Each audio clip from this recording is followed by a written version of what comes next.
Hey everyone, Ryan Rowe from Aurora, Colorado, bringing you the world's very first turbo diesel mini bike. Check it out. Okay, just a quick description and walk around before I fire this thing up for you guys. This is originally a 3 horsepower mini bike. The frame is a Fox Corporation. I believe it was probably late 60s, early 70s era mini bike. But took the engine out, found this 10 horsepower Yanmar type diesel engine.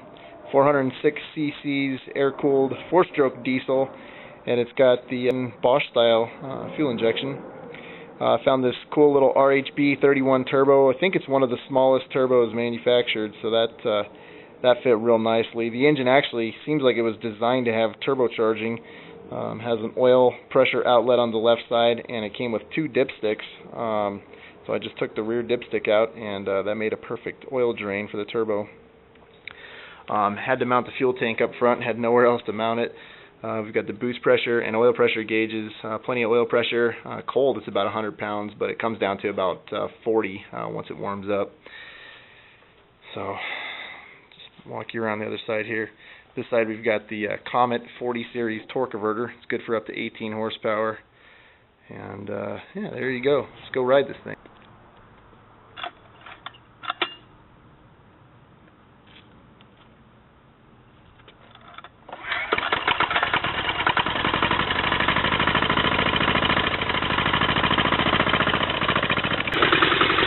Okay, here's a view of the oil pressure gauge, boost gauge.